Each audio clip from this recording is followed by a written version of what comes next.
E ao na mua le whapolo ma le whasangi le Tapua'i le langi. Ona ua talia le whautu ngā tangi. E ui lava i sto whalo loto ma se whautanga mamao. E le whatau nuina. Pe ale o ngatasi ma le whina ngalo le sili sili ese. Siwa whongo le tai au fau. E moni e mamae re tawa e ion fulu. A o le atua e whatasi pe lava i a te oe. I taimi umalava o lo wola wha moe moe i a te ia. O ala mawhita e pepesi mai. Le whainga malanga i lunga o le Sami. O lo o iai e so. E lawe i a te oe. Nā te pui pui i a te oe ma le whatanunga. I a tātou na nofo. I le tasi le whearo whani. Tātou Tapua'i atu i le atua.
Tula i atu i lau mālolonga. O oe mare ato la au o lau mālosi. Ia o ofu au osi taulanga i le amio tonu. Ma ia ala whanga fia fia ma ala langa i ate oe. O tangata a mio atua. Te talo o le nganga Paia. Iova au elo mātou tama siri siri e se. O le atua lava oe o le langi ma le lalo langi nei. O mea o malavana e foa foina. Whawhitai lo mātou tama. Wala whai mai si whafonga o le tai au fau ma Samoa ma le lalo langi. E vivi atu i la ua fio. O wao oe o le tua i le eio se amatanga ma se ngata anga. O le nei tu lalo mātou tama Paia. Mātou te wala au i lo wanganga. Ne lingi mai lunga i a te i mātou. Papa te soina ma wha uina ai i mātou taito tas. Mau fiufi ai o le nei Tapua inga i lawa fio. O le ola mātou nei wala au ma le nganga. I le suafo Yesu Keriso lo mātou wali i. Malo mātou whaola. Amene.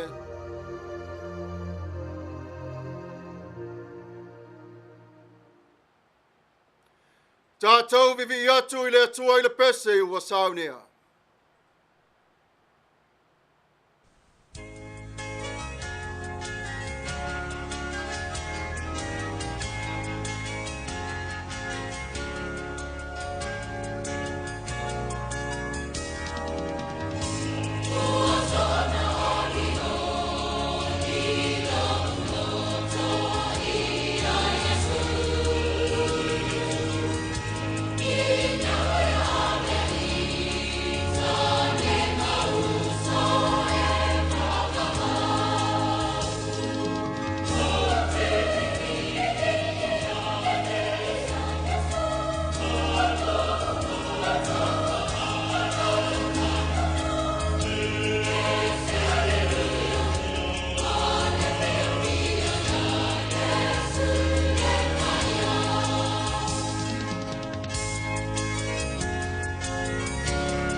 Tuatuanga fa apostolo. Ngangana fa Samoa man ngangana fa Peritania. Ua o fa tuatua ile tua le tama. O le ona le malosi umalava. O le na faia le langi ma le lalo langi. Wa o fa tuatua fo ia Yesu Keriso o lo na alo e to tasi o lo tatou alii. O le na fa nau e le anganga Paia. Na fa nau Maia Maria le Tapua'i. O le na puapua ngā tia i le pule a Pontio Pilato. Sa fasa tauroina. Sa maliu. Sa tanumia. No o ifo i seoli. O le asatolu na toe tu mai ai na ye woti. Na afioa e i le langi. O lo wanofo o ia i le tu tau matau o le atua le tama. O le eona le malosi umalava. O le a toe a fio mai o ia e whamasino i e ola a toa mai e woti. Ua o whatuatua i le anganga Paia. Ua o whatuatua i le e kare sia Paia e au fiainu uma. I le mare mafutanga le au Paia. Mare wha mangaloina o ansala.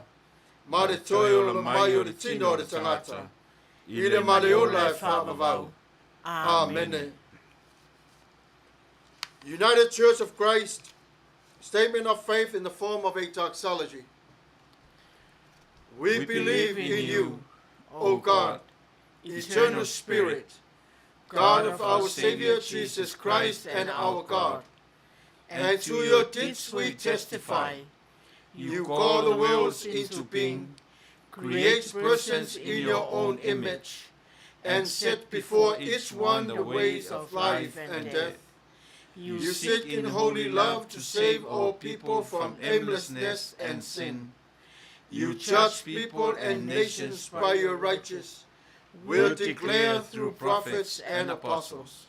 In Jesus Christ, the man of Nazareth, our crucified and risen Savior, you have come to us and shared our common lot, conquering sin and death, and reconciling the world to yourself.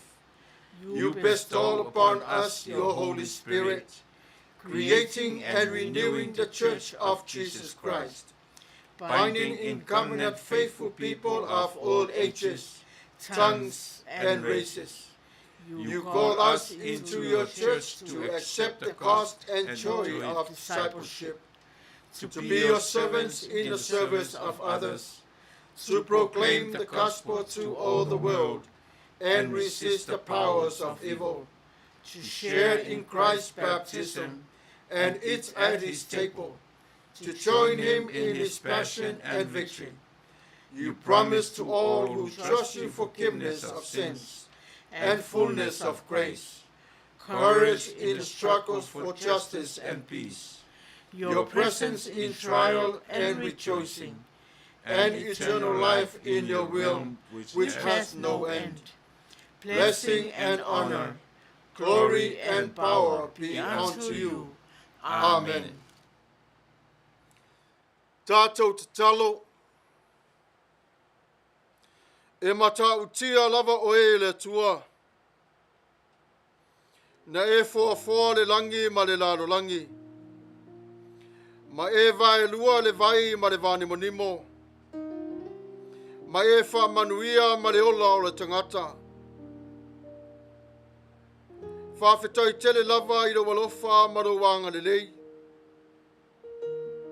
O le whawhianga la wa fio e MANATU-AUTU lea i a te i mātou.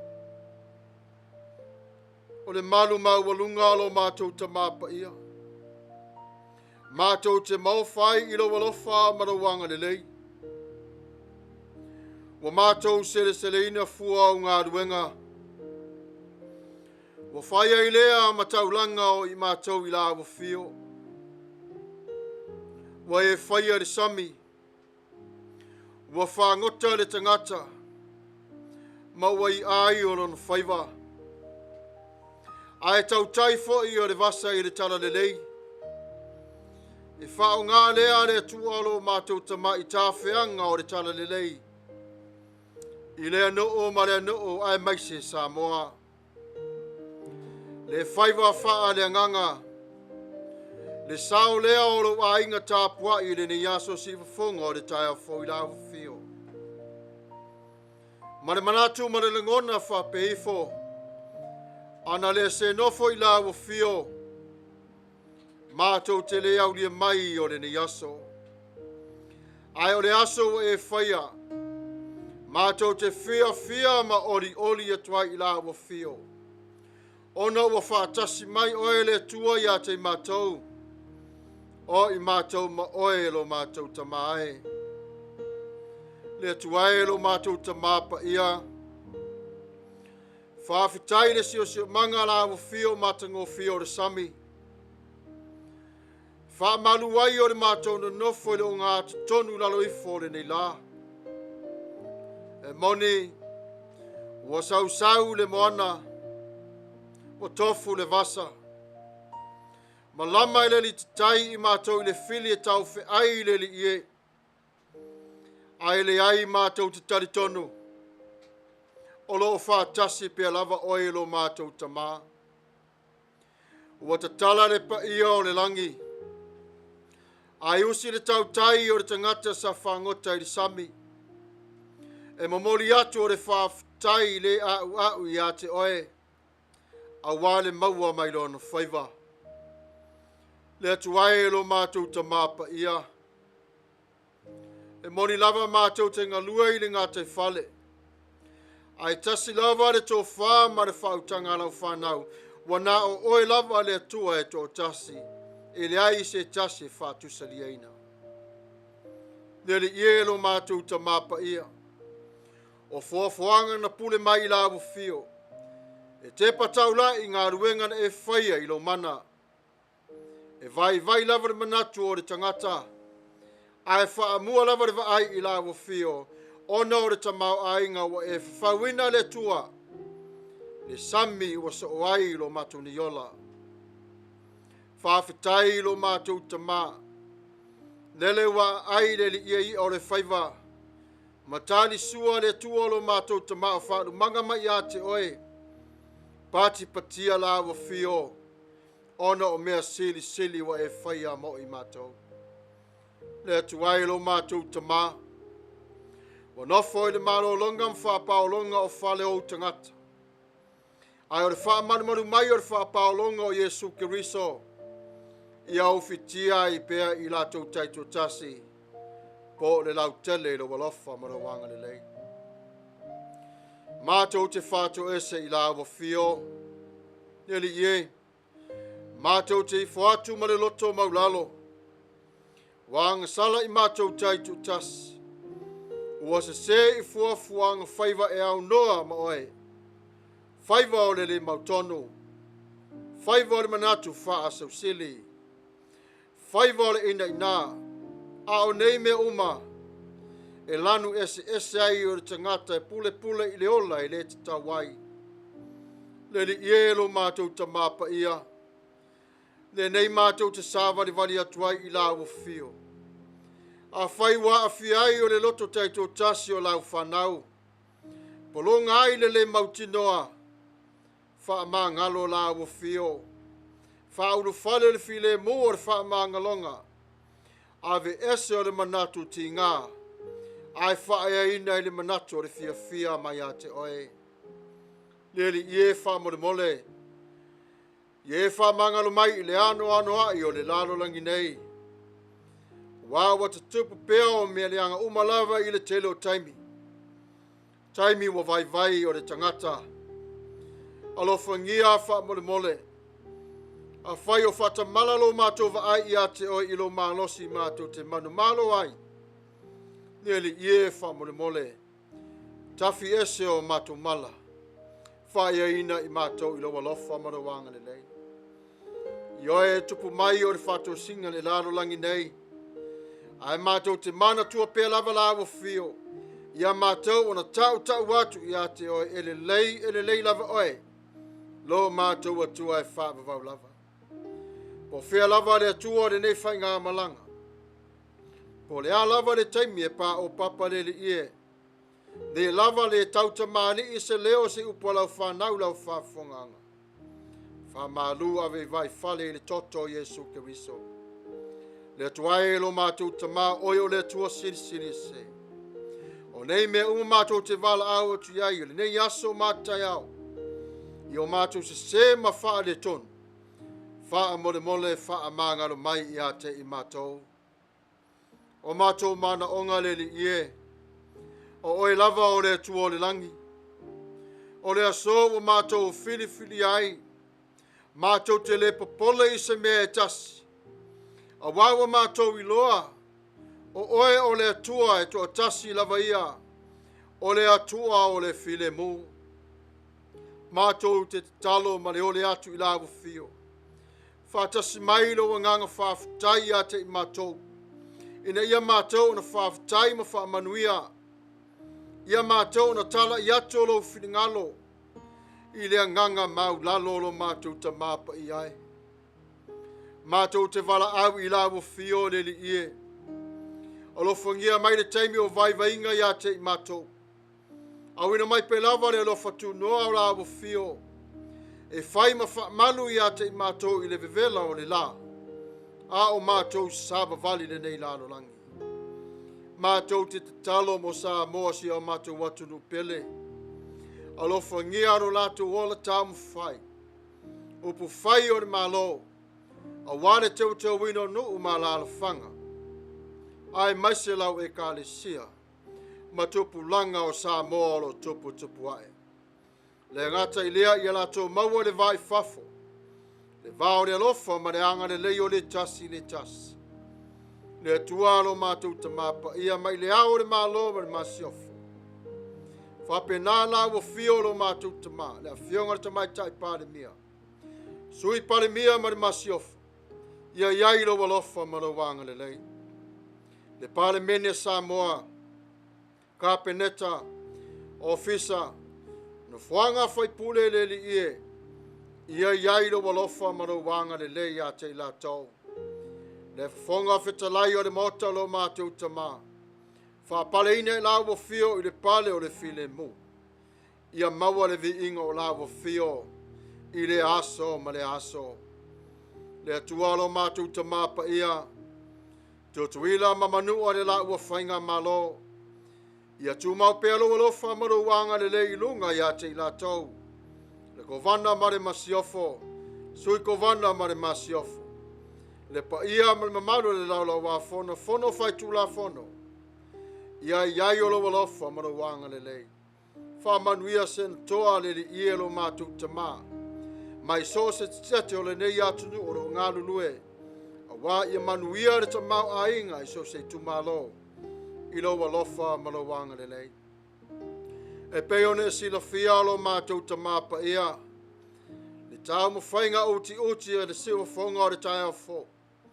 Ina ia whātua ina le to tasi ma le tasi o le ainga le Samoa community. E peona e sila fia lo mātou tama. Au mai e la wa fia o le whāu penga ina opu e wholafulai. Ma whātu ina ai le malosi mai la wa fia. O e lava wa e tō fia le atua lo mātou tama I le nfoa. O lau whaamas nonga sili fo I mami tonu. I leo lato ngā lulue lo mātou tama pa ia. Whawhitai te le lava le atua lo mātou tama. I lo walofa ma lau tau singa mai a te I mātou. O nisi o mea umalava lo mātou tamalo e si la fia. E leo tā ua le mātou te talo. E a fua mai ai o se Manuia. Le atua lo mātou tamao. Oi o le tamao le fawai ma le anga le lei. Le le ie lo mātou tama pa ia. Le ne yaso lo mātou tama. Fata FAITAU langa. O lo tutula la ia ia o na whawhanga lau lafu ma moe. Ia maua se ai o le tai au. Ia maua le alofa tu no la wa fio. Le tualo mātou tama pa ia. Le ora mātou ni te talo. E au walatu ia Yesu ke riso lo mātou walii. Malo mātou whaola. O le nā fio mamaru mai I le langi I la wa fio. Amene.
Tatou pe pese atu I le tua I le pese ua Sauniga.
FAITAU wina o Fionga Paia le Atua. Ngangana fa Peritania. Mai ngangana fa Samoa. Reading of God's Word in English dialect and Samoan dialect. Our Bible reading for today will come to us from the New Revised Standard Version, from the Old Testament, Genesis chapter 1, verses 6 to 9. From the Old Testament, Genesis chapter 1, I will be reading from the verse 6 to verse 9. Let us hear the word of God. And God said, let there be a dome in the midst of the waters, and let it separate the waters from the waters. So God made the dome and separated the waters that were under the dome from the waters, and they were above the dome. And it was so. God called the dome sky. And there was evening, and there was morning, the second day. And God said, let the waters under the sky be gathered together into one place, and let the dry land appear. And it was so. FAITAU wina o Fionga Paia le Atua. Mai le whenga Tuavao. TUSI Kenese lana Mataupu muamua. O te FAITAU wina mai le whai upo ono. Se ia whapau mai le whai upo iwa. Whenga Tuavao o le TUSI Kenese. Mataupu muamua. O te FAITAU wina mai le whai upo ono. Se ia whapau mai le whai upo iwa. Wa fetalai mai fo I le atua. Ia I le vao vai I le vani manimo. E vai I si vai mai si vai. Ua faia I le atua I le vani manimo. Wa vai I lalo o le vani manimo. Ma vai I lunga o le vani manimo. I le ua faa pe lava. Wa faa ingoa I le atua le vani manimo. O le langi. O le afi ma le taiao. O le aso lua lea. Whetala mai fo I le atua. Ia poto le mea tasi o vai I lalo o le langi. Ia I loa fo I le ele MANATU-AUTU. I le ua faa pe lava. Fa Manuia mai o le atua I le FAITAU wina o ana awhionga Paia. Ma ia tu mau pe lava o lana vi inga e faa vavau lava. Amene. I le matua lau tele o le neiva yaso e whapea. Sauni folau. Fau sauva. Sauni folau. Fau sauva. O se lapata inga po se apopo inga mo I Tatou le ne yasu. Ta pena o lau folanga. Fau sauva. Ua iai le Sami ua Faia I le Atua. E te tawhea ai o wā o lona whinangaro. E asa le mānei o le MANATU-AUTU o le neiva yaso Atua. Whawhangu mai ai le ola tā pena mai I fuafuanga le atua lo tātou tama. Au mai a te tātou le whaamalosi au. Sa auni ai o la wholonga. Ma whau so va. E te alu ai I le tū ma le tū o le tara lelei. Ai whai mai le manato le ne yaso e whapea. Ua whaia Sami. Ua whaia Sami. Ona whirwhiria leo lo whai upe ono ma le fitu e whapea. Ua whetala I atu fo I le atua. I le vao vai. Le vani manemo. E vai I si vai ma I si vai. Ua whaia I le atua le vani manemo. Ua vai I lalo o le vani manemo. Ma vai I lunga o le vani manemo. I le ua wha pe lava. E whawhangu mai ai a te tātou le tāua o le Sami. I lo tātou wala. E tu singa pa ia o le langi whapea. E whātatau lea e le ngata I whetū o le māsina ma le la. Ai o loo iai o tātou lunga se wha manu a lunga. O loo wha tali ai ma wha paolo ai I tātou. Na teu ina ai e le atua o le si o manga I le taimi o le vai. Pe a ngā lala o lana tangata. Ua wha manino mai fo I e tu singa e whapea. Pe a tātou whape atu e toi whaia e le tua o le lanolangi. Ioe e sa iai le vai I lunga e o le vani manimo. O lana winga, o lo iai pe lava le vai o lo si o mi ai I tātou. E o mai lava I le ne yasu. O le avea lea pei o se fale lanu moana. Tātou te nofo ai. E pui ai I tātou mai le vevela o le la. Sa whaia e le tua o le vani monimo. Ma vavai e se mai ai le vai sai lalo ifo o le vani monimo. Mai lunga e o le vani monimo. Sa vape lava o na whaia e le tua. Mai atu ua ai o le Sami. Na tā ua e le tua le vaenga o le lau ele MANATU-AUTU. Ma le wha poto ina o vai o tā ua o le Sami.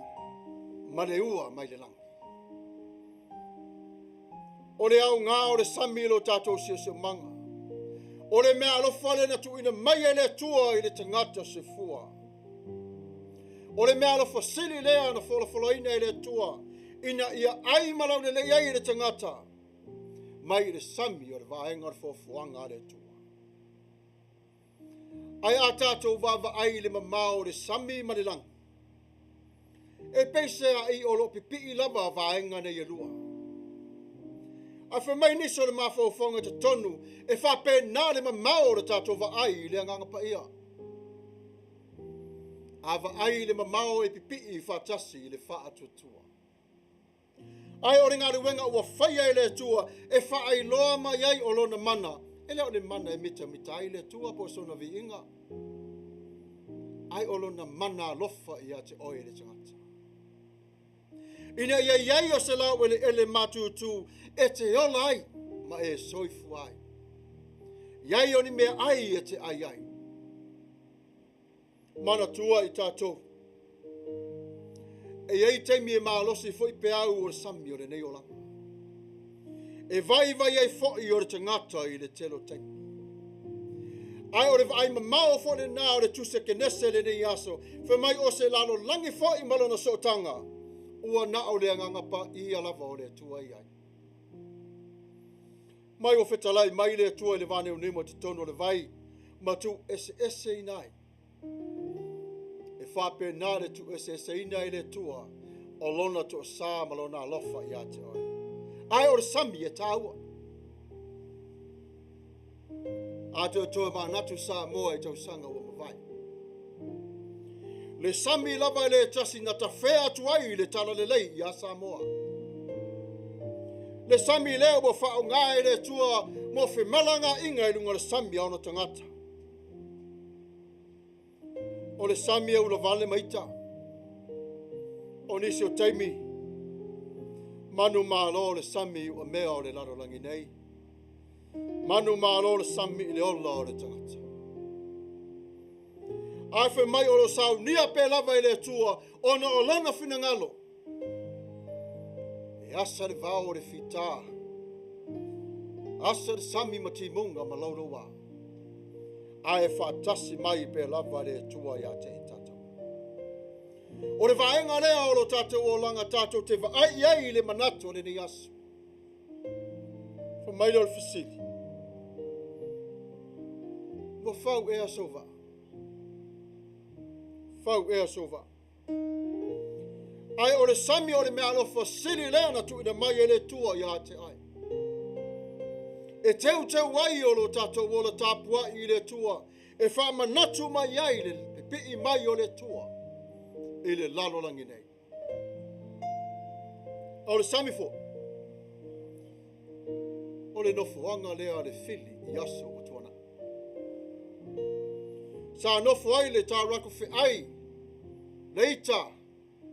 I le atua ma i Tatou. Ai o le Sami ua fausia ina e le tua. O na iai le wha moe o le tua mo oe si whawhanga o le tai au fō. E te tawhea i le wese. E te ave o rana tala le lei. O aso o tōna i sa le mawhai o na whiwa i tangata i lunga ora te le papawe. Ai o le ala mua lava lea o le tala le lei, o le tā whenga mai te tonu o le Sami. E ese le tāu o le Sami. Ai ese fo i le wha malingi o le Sami. Ioi, a tātou wawa ai i le nganga Paia. O ia o se awara lau papa i lungo le vai, e fe so o tai ai i tātou le vane monimo ma le atua i le wha tua. O le vai nā le tangata e tātou. Fe so o tai ma le atua. Fotua'i o le mafofau ma le loto. Toi whawhanga o lana tangata o wa whaoleina. Awa o ia o le taiala. Tātou te tari tonu i le ngang Paia. O wa o ia o le persona lana tonu o le ainga o le tua. O lo iai pēr o ia e te tonu o le kālesia ke riso.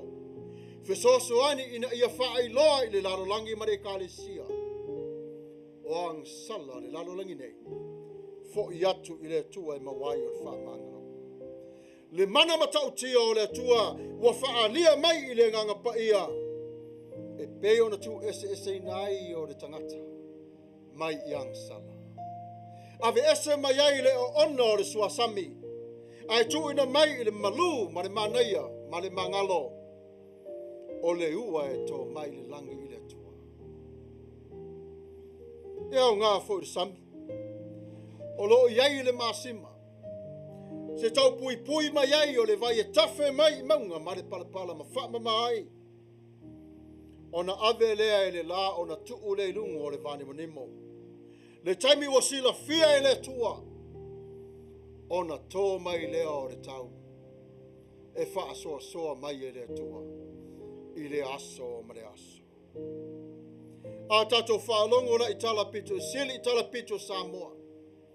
I nai o tatou tua a. Whaunga ina o le Sami le whio inga. E ese le matau tia o tangata Samoa. E le tio a fo i le tala o le tele o le lalolangi o Samoa o tangata folau. E moni o isi teimi e le wha Manuia ina o le folaunga. Ai la tau te tari tonu o le ua wha Manuianga tō mai le langi. Fe mai e maa losi ai lo la tau wha atua tua i le tua. O lo wha manu mai pēa le lofa mareanga le lei o le tua. Au e folau pē i le Sami le ne yasu. O le a lava le ngalu o lo fitai ya i mara folaunga. Po le ita, le fia, le fia wha mangalo, wha sausili. Po le a lava ni mea tinga, o ngalu nao re na tai fale, e manao Yesu i a te oe. Wha mangalo, Maia e savali i le malu o le tai. Wha mai o le Sami e Maia i le whamalanga inga. Pe atu tusa wha atasi o loto i le wha atua tua. Tanga i le tasi tala le professor. Wha mai, le o ngā te tonu lama o le lalolangi nei o le ele MANATU-AUTU. A e si o mea i le Sami. Wha mai, o le wha ai longa le nā le tua i le tui o ngā te tonu o le tangata. A e si o mea le tā lako whi ai. Tau mawhai e sau e wha leanga te tonu o le whale o le tua. Mai e le mawhai na au ese ma le Sami. Ai sea. Ona whai na tuli ese mai e le langi e le tua. Ti ai te tonu o le Sami. O i nā le nofuanga o le tā lako whi ai. Tā rako le nā o lo whetalai ai Yesu o le aso lava. O le ngata anga fo i lea o lo pole sawa i le lalolangi nei. I oe o le atua fo i o ia o le ala lau papa. I le taimi o vai o le sauwanga o le popo ngā mwhainta. A lolo wala whai ngā malanga. Manatua i le tua. Aua e te whaatau le nganu o lo whati mai i a te oe. Ne i ngaure ofe o lo walonga. Ma e ta whea tua i le te tai. E whana aua e le tua. Le tala lava lea a le tua ia Ioane. Ioane, wa e ai a Jerusalem fo. Manatua na TUSI Ioane upu whapenei. Alu waso sa waso. A wale to iai se lalo langi tuai ma se langi tuai. A ua whau me uma le to iai ma se Sami. E ira fasili whapea. Nare winga. Malama le se ua whaunga o tai au whau le tala nei. O lona winga. A tau nuu mai e so le lalo langi whau. Wa ave ese le Sami. Lona winga. Ua le to iai whai. Se tā rako whi ai le lalolangi nei. Ai tātou ne nofo whatasi. E le fia i hateia. E ui lava ina tuta ia lau whai ngā malanga. Ai olo mori mau pēa le tua i hate oe. Mai ia e ngā lue ma le whilinga. Aua le avea o ngā lua o re ngā te whale, e tā ofi ai lo whalau watu le tasa nu esi. Manatua foi le awa lau papa. E whati lava ngā lui lalo, a le te savali ane i lunga whatasi ma le nganga pa ia. E ave ai oe le nganga pa ia i le tasi o tū, o le no o le fuanga o le tala le leo le lofa. A whatia foi lau whai ngā malanga i lunga o le ele. O le Sami lava le naro e savali. Ai whaamalu pe lava i le tua lo loto Tapua'i. E nau i lana tangata na ia Faia. E nau i le tangata ua whaawina i le nganga pa ia. Ina ia maua masawa le le tonu o le whainga mana. Manatua o le Sami e au ngā. Manatua o le mana o le tua na vai ne se ai o vai umalawa. Manatua o le Sami sa whao ngā tele I Yesu I ana ngā nuenga whaatala. Ua le ngata le whalau atu te whalau mai, la unga I runga o le Sami, whaatonu ana apostolo, lafo le neti I le tasi tu. Toi whawhanga e fo e Yesu le tō tele o motu tangata. Ta ua le Sami, si wa whonga o le tai au fo, lau upenga na e te lafo I le loloto, maua ia o le vi inga le nā o le tu. The seas are formed in the love of God. Spiritually, when we see our lives line up with God in every aspect, the enemy will always try to disturb the peace. But sometimes when we see the creation of God in nowadays, it refers to us in our lives. Where do we stand? How to understand this? One thing in common, as we know, God created us, and so the earth. Then when He separated the waters from waters, and then He left the ocean. And the ocean is very important to us. 1830, John Williams arrived in Samoa. The little village of Tapua'i in Samoa, Savai. What an amazing story. This is one of that story. It's in the message today. Because why? Because God who created the ocean and He placed this missionary to travel to Samoa to fulfill His will for the Samoan people. And now today we look at the Holy Spirit. So who is He to us? According to the message today, He is the boat that we are living in.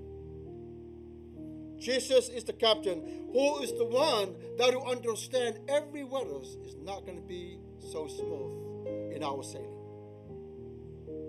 But God created this bridge of love so we can all come together and meet Him in every point that we suffer in this life. We must not battle or canoe or separate from others. Together as one, we can make it through.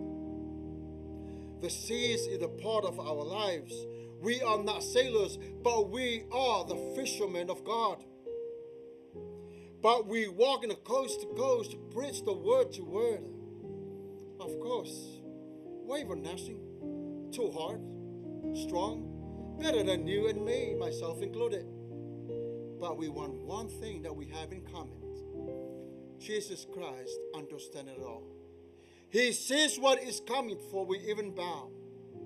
Prepare ourselves, prepare our time. Give Him the first offering of our morning and our nights. Give Him praise and glory. And of course, sometimes the seas wins our battles. Sometimes the water wins against the metal. Sometimes the water wins against human beings. But most of all, God sees it all. As we're living in this world, continuing to live the destination that God has designed for you. No matter where you be, God always with you. See, if a whanga o tai for family, see, sometimes it's rough. But you are already equipped to overcome this toughness. God already prepared you for His mission. No matter what all these things going on, the mission is ahead of trouble. God's going to fulfill His mission through you. Don't give up. Why you give up? Don't. The conclusions for us is this. When I lift up my hands, I see the works of heaven. When I came to one conclusion in my life, I am just only a worker, a middle piece. The reason why I say because of faith and trust and believe in Jesus Christ. There is love in praising this world, so to myself and so to you. And God will continue on to push on forward to give you all the tools that you need. Maybe today some of us will say this to ourselves, well, I have been drifted away and I lost my destination on the sea. Come to Jesus. Let him be the captain of your sailing. In a way, he will accept you as you are and forgive all of your sins. See, we're from the Tagata full family. The water is good. The seas is very important. Continue on to battle. God will give you the destinations for you to sail. When you do, may God be with you on the rough waters and the smooth waters. In Jesus' mighty name. Amen. May God himself, the God of peace, sanctify you through and through. May your whole body, soul, and spirit be kept blameless at the coming of our Lord Jesus Christ. The one who calls you, Ifoga, the Tagata family, is faithful, and he will do it. May God bless you all. In Jesus' name, amen.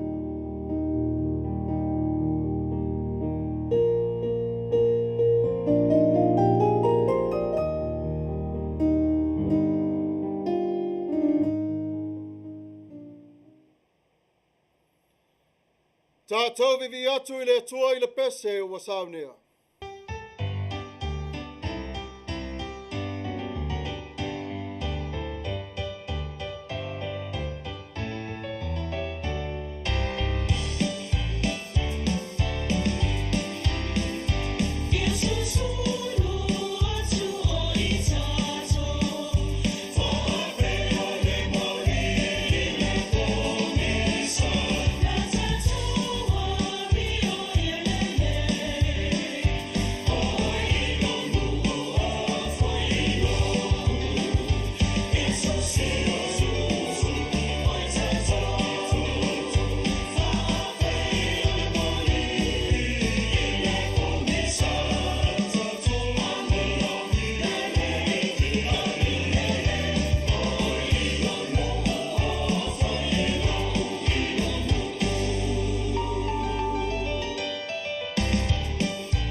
Ia, ia le tāwhinga o leo tātou pai mai le whai unga, ia marisi ui fo o le tātou tāpua inga o le nei asa. Ia te au lewa mara whaanalo te whaatalo whatuai le pa i o Samoa i so stafa. Ua mwhai ono tātou whai tāpua inga whaatasi. Ua whaafonga le atua i sana lona finangalo wholawhalaina mo le nei aso. Le ngata i tutonu o le nei kāresia a o le so se tete o le nei atunu o Amerika mo na territory uma. Ia manisi fo i atunu o le pa u whaatasi le kālena o le asa. A o iai le whi au fola ma lele atu le upo le atua i turu inga uma o le nei lanolangi. Whapena fo i ona iai so mātou sao pe o le nau ta inga le nā iaso sa ta itasi. I ti am whaatau wa. Ai ono tupu se mere lei mai nā sareta. O le whi au o le nei aso. Ia, e mo mori atu nanganga whaaftai tele. I lana au auna sunga i neri whai whi au, Pastor Samuelu, Matafeo. Tusa o le Saunini ma le tāpenanga. Tā ua i o le vaenga le soifuanga ma le ola o le tangata. Soifua tapena. Ma lo whaaftai, ia le fo ua. Vaturana whi au o le nei aso. Ia, tau ia o se fatu e pa ui le ele lei. E tupu maola. Te e ola ma savali eri tangata whaafonga ma le tangata whaanongolongo. Ia e sili fo i o na savali ai. I la tau e fola nia le upu. Melea, ia, Samoai. Tau ia ina ia whaafonga lea tua se tātou taulanga si awe whaatasi o le nei aso. E anga le leile atua i lau soifua. Pastor Samuelu, e titi Tuavao, ai whaongaina. Whaongaina e le whiau o le atua. Po le ale e kalesia. Po le ale i tu inga pule laa. O le ale i tu inga wharisa. O le ale tu inga lotu. O le mea ia mautinoa. Ia whaafonga le atua i se taulanga si tia e lana tangata na whai. Me tā ua lea.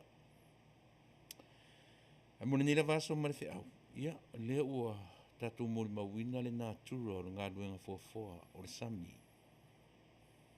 E le na o le ele. E le na o fua o la au, ma lau o la au e ma fua untatou whapea o vai la au e a fua maina. E maua fo ile ele o le Sami, ta ele o le Sami, o le sua Sami. Le vai fo mai in FAITAU o le soiva. O le natura lea o le atua. Natura na ia Faia. Le atua na ia Faia lana fuafuanga. A le ufola whaaftai tele. Ia tau ia ina alu male mana lana upo le nei aso. Ia maua ni anganga. Tasi, lua se anganga e maua le whiau o le nei aso. Pe pese a ngelu FAITAU afe o le langi. Ia o sa mātou tala lea. Manuia tele Samoa le nava ia so wha amaru mai whi au mga aruenga.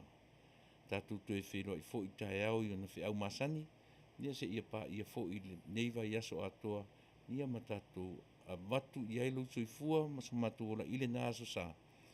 Ai mai se fo ia tatou mālo o lo taritalia o le neiva ia so. E anga le mai le atua. Whiloa i le Manuia, ta ape i le Manuia. Soifua mai e Manuia Samoa. Tātou whai ui le talo. Le tualo mātou te mapa ia. Nā matalava le nei Sauniga mai le suafo Yesu Keriso. Ale nei o to ai tanu mai le si ui le ia o le wha moi o le ni aso. O le suafa fo i o Yesu Keriso. Ua tau nu wai la palapa o malo. Tau nu wai le la au o le ola. Whaafitai te le lava i lo walofa ma lo wanga le lei. O le atu ua e mātou le nei māpuepue. O le a mātou sāvalia vai maunga le tua lo mātou tamā. E pei o lo finingalo. Ia manuia le fōlaunga lau whanau lunga le vasa. Ona o Yesu Keriso lo mātou ali i whaola. Amene.